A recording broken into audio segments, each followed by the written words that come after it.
জয় গুরু জয় মা। শ্রী শ্রী ঠাকুরগুরু মহারাজের রাতুল চরণে অনন্ত কোটি প্রণাম জানাই। তো শাস্ত্র অনুযায়ী গণেশ আরাধনা করলে বিঘ্নকর্তার আশীর্বাদ পাওয়া যায়। আজ হচ্ছে গণেশ চতুর্থী, তাই এই দিনে যদি আমরা গণেশ পুজো করার পর সেই সংকট নাশন গণেশ স্তোত্র আমরা যদি পাঠ করে থাকি, তাহলে আমাদের জীবনে শুভ ফল পাওয়া যায়। তো আসুন সেই মহামূল্যবান গণেশ স্তোত্রটি আমরা শ্রবণ করতে থাকি। তো ভিডিওটি শুরু করার আগে আপনাদের সকলের কাছে ছোট্ট অনুরোধ, ভিডিওটিতে আপনারা ছোট্ট লাইক করবেন এবং চ্যানেলে যদি আপনারা নতুন হয়ে থাকেন চ্যানেলটি সাবস্ক্রাইব করবেন। প্রণম্য শীর্ষা দেবং গৌরী পুত্রং বিনায়কম ভক্তাবাসং স্মরে নিত্যং আয়ু কামার্থ সিদ্ধয়ে।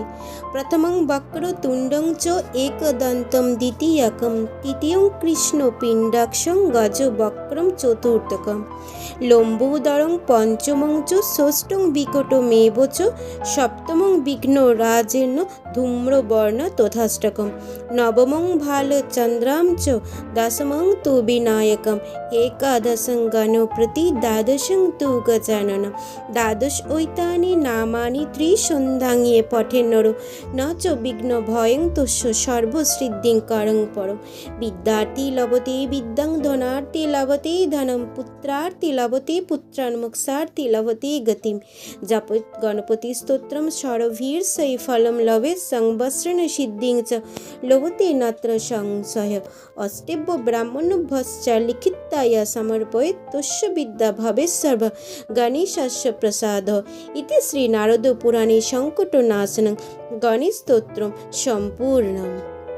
তো গণেশ স্তোত্র সম্পর্কে নারদ পুরাণে বর্ণনা করা হয়েছে যে একবার নারদ যখন সংকটাপন্ন হয়ে পড়েন, তখন তিনি শিবের নির্দেশে সে নারদ সংকট নাশন গণেশ স্তোত্র রচনা করেছিলেন। আর এই স্তোত্রের প্রভাবে বিঘ্নকর্তা গণেশ তার সমস্ত দুঃখ দুর্ভোগ দূর করেন। তারপর থেকে সংকট নাশন গণেশ স্তোত্র পাঠ হয়ে আসছে। তো এই স্তোত্র যে ত্রিসন্ধ্যায় পাঠ করেন তার সকল প্রকার কোনো বিঘ্নের বা বিপদের ভয় থাকে না।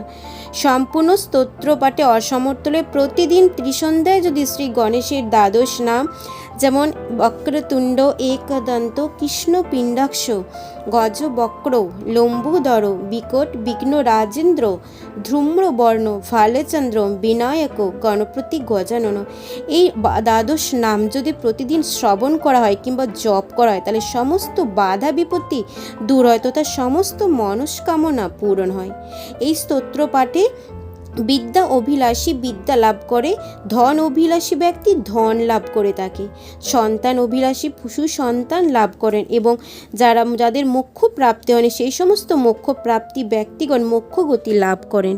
এই স্তোত্র প্রত্যেক জপ করলে 6 মাসের মধ্যে তার সমস্ত মনের ইচ্ছা পূর্ণ হয়। যে ব্যক্তি এই স্তোত্র নিজ হাতে লিখে 8 জন ভক্তকে দান করেন, শ্রী গণেশের কৃপায় তার সমস্ত দুঃখ কষ্ট এবং সংকট দূরীভূত হয় এবং তার মনের ভিতর যে মনোবাঞ্ছা থাকে সেটি গণেশের কৃপায় সেটি পূর্ণ হয়।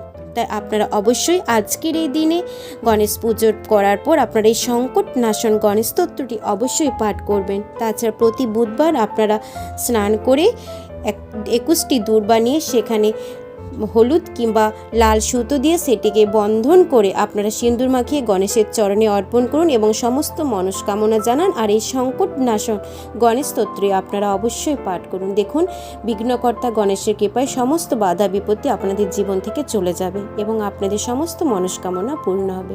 সকলে ভালো থাকুন, সকলে সুস্থ থাকুন আর এই সুন্দরভাবে গণেশ পূজার উৎসবটি আনন্দে কাটিয়ে তুলুন। জয় গুরু জয় মা। কমেন্ট বক্সে অবশ্যই আপনারা একবার জয় গুরু জয় মা এবং জয় গণপতি মাইয়া কি জয় অর্থাৎ গণপতির জয় আপনারা কমেন্ট বক্সে লিখে জানাবেন। জয় গুরু জয় মা।